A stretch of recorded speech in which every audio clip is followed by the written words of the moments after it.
Computer में operating system के लिए सिर्फ सी ड्राइव ही क्यों होती है? इंटरनेट का मालिकाना हक किसके पास है? इंटरनेट का आविष्कार कैसे हुआ?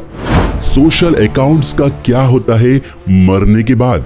नमस्कार दोस्तों, एक बार फिर से आपका बहुत बहुत स्वागत है हमारे आज के इस बहुत ही खास वीडियो में। सिर्फ एक कमेंट करके हमारी हौसला अफजाई जरूर कीजिए। इंटरनेट का आविष्कार कैसे हुआ? दोस्तों, इंटरनेट आज के समय में देश दुनिया की ताकत बन चुका है।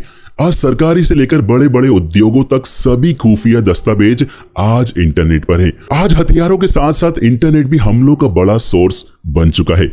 इस लिहाज से अगर इंटरनेट किसी व्यक्ति या देश मात्र के अधिकार में होता तो सोचिए उसका पूरी दुनिया पर कब्जा होता और वो कितना रिच हो जाता।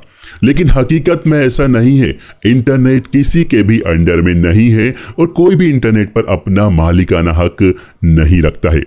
हालांकि एक नजर में देखा जाए तो यह कहना गलत नहीं होगा कि इंटरनेट पर कुछ हद तक अमेरिका का कब्जा है, क्योंकि इंटरनेट डोमेन यानी वेबसाइट एड्रेस जारी करने वाली संस्था यानी कि ICANN यानी कि internet corporation for assign names and numbers जैसी कंपनीज इंटरनेट की कंपनीज अमेरिका में ही स्थित हैं और इसी कारण इंटरनेट पर अमेरिका का दबदबा है।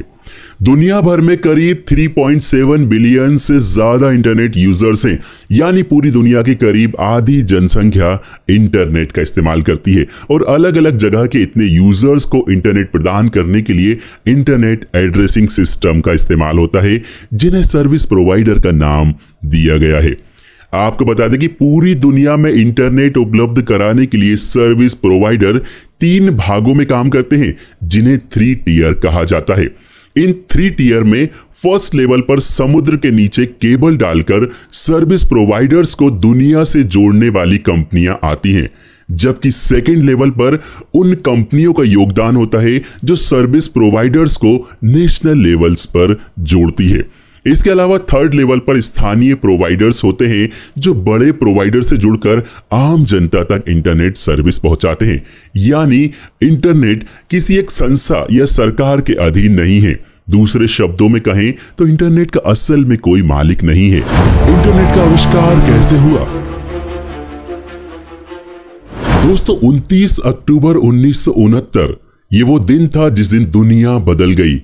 रात के करीब 10:30 बजे ULCA के एक प्रोग्रामर चार्ली क्लीन ने 350 किलोमीटर दूर मेलो पार्क कैलिफोर्निया में 2 शब्द I और E इलेक्ट्रॉनिकली भेजे, जिसके बाद सारा सिस्टम बंद हो गया, मगर इंटरनेट का आविष्कार हो गया। ये वो दिन था जब वैज्ञानिक इस बात को जान पाए कि इंटरनेट क्या है, मगर उस समय इसे ARPANET कहा जाता था। ARPANET यानी कि advanced research projects agency network. दोस्तों, मात्र 50 वर्षों में इंटरनेट ने विश्व को बदल कर रख दिया और जो लोग 1980 के बाद पैदा हुए उनके लिए इंटरनेट के बिना जीवन की कल्पना करना कठिन है। इंटरनेट के आविष्कार में बदलाव अभी तक जारी है। जैसे कि 1972 में रे टॉमलिंसन ने पहला ईमेल बनाया। वो उस समय बोल्ट नामक संस्था में कार्यरत थे। उनका कहना है कि वह उस संस्थान से प्रेरित थे जो फोन का जवाब नहीं देते थे। 1974 में टेलमेट नामक एक ऐसी कंपनी बनी जिसने ARPANET का व्यावसायिक इस्तेमाल शुरू किया और बाद में इसे इंटरनेट का नाम दिया और अन्य लोगों की भी इसमें भागीदारी बढ़ी।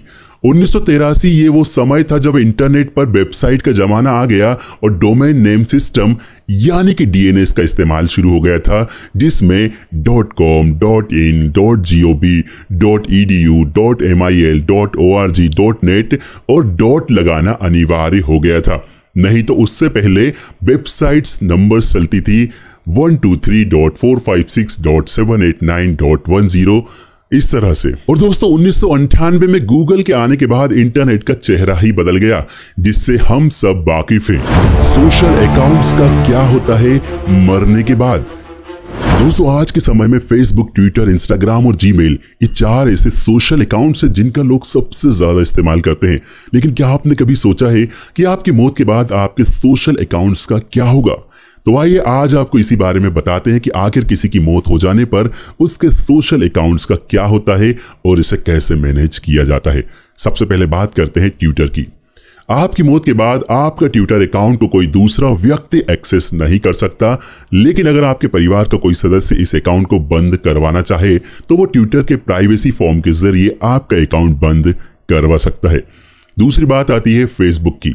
अगर आप चाहते हैं कि आपकी मौत के बाद भी आपका फेसबुक अकाउंट्स चलता रहे तो आप जीवित रहते हुए इसका अधिकार अपने किसी खास व्यक्ति को दे सकते हैं। फेसबुक पर आप लेगेसी कॉन्टेक्ट के जरिए किसी खास व्यक्ति को यह अधिकार दे सकते हैं कि वो आपकी मौत के बाद आपका फेसबुक अकाउंट एक्सेस कर सके। बात करते हैं इंस्टाग्राम की। यूं तो इंस्टाग्राम अपने किसी यूजर के अकाउंट को इस्तेमाल करने का अधिकार किसी दूसरे व्यक्ति को नहीं देता, लेकिन अगर आप किसी ऐसे शख्स को जानते हैं जिसकी मौत हो चुकी है तो उसके इंस्टाग्राम अकाउंट की रिपोर्ट आप इंस्टाग्राम को दे सकते हैं। आपको रिपोर्ट करने के लिए इंस्टाग्राम हेल्प सेंटर से कांटेक्ट करना होगा, वहां उस शख्स की मौत का प्रमाण देना होगा और इसके बाद इंस्टाग्राम उस व्यक्ति के अकाउंट को डीएक्टिवेट कर देगा।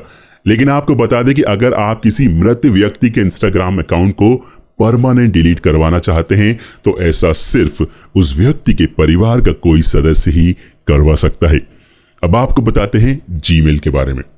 अगर आप अपना जीमेल अकाउंट रेगुलर इस्तेमाल करते हैं और चाहते हैं कि आपकी मौत के बाद आपका जीमेल अकाउंट खुद ही डीएक्टिवेट हो जाए तो आप जीमेल के इनएक्टिव अकाउंट मैनेजर ऑप्शन के जरिए ऐसा कर सकते हैं। इस ऑप्शन के जरिए आप जीमेल को एक समय सीमा दे सकते हैं जिसके अंदर अगर आपके जीमेल अकाउंट पर आपके द्वारा कोई एक्टिविटी नहीं होती है तो जीमेल आपके अकाउंट को खुद ही इनएक्टिव कर देगा। इस ऑप्शन के तहत आप जीमेल को 3, 6 या फिर 9 महीने की समय सीमा दे सकते हैं। इसके साथ ही आप यहां अपने किसी 10 खास लोगों को ट्रस्टेड कॉन्टेक्ट्स में ऐड कर सकते हैं। अगर आपके द्वारा दी गई समय सीमा में आपके अकाउंट पर कोई एक्टिविटी नहीं होती है तो जीमेल पहले तो आपको एक ईमेल भेजेगा। अगर आपके अकाउंट से कोई रिप्लाई नहीं मिलता है तो फिर जीमेल आपके उन 10 ट्रस्टेड कॉन्टेक्ट्स को भी ईमेल भेजेगा और अगर जीमेल द्वारा दी गई डेडलाइन तक उसे कोई रिप्लाई नहीं मिलता है तो वो आपका अकाउंट खुद ब खुद डिलीट कर देगा। तो दोस्तों अब आपको समझ में आ गया होगा कि मरने के बाद आपके सोशल अकाउंट्स का क्या होगा। कंप्यूटर में ऑपरेटिंग सिस्टम के लिए सिर्फ सी ड्राइव ही क्यों होती है? दोस्तों कंप्यूटर के शुरुआती दौर में डेटा स्टोर करने के लिए ज्यादा स्पेस नहीं हुआ करती थी और उस समय पेन ड्राइव या सीडी के बजाय फ्लॉपी डिस्क ड्राइव का इस्तेमाल किया जाता था और इन्हें ए ड्राइव बोला जाता था। शुरुआती फ्लॉपी डिस्क ड्राइव 2 साइज की हुआ करती थी जिन्हें ए और बी ड्राइव कहा जाता था। उस समय डेटा स्टोरेज के लिए फ्लॉपी का ही इस्तेमाल किया जाता था क्योंकि उस समय की हार्ड डिस्क में ज्यादा स्पेस नहीं हुआ करता था। धीरे धीरे जब इसमें सुधार हुआ तो 1980 में हार्ड ड्राइव का चलन होने लगा जिसे सी ड्राइव कहा जाने लगा और इसी हार्ड ड्राइव में कंप्यूटर का ऑपरेटिंग सिस्टम स्टोर किया जाता था। यही मुख्य कारण है कि अब सी ड्राइव ऑपरेटिंग सिस्टम के लिए इस्तेमाल होती है और बाकी ड्राइव को यानी कि बी, सी, डी उनको नाम दिया जाता है।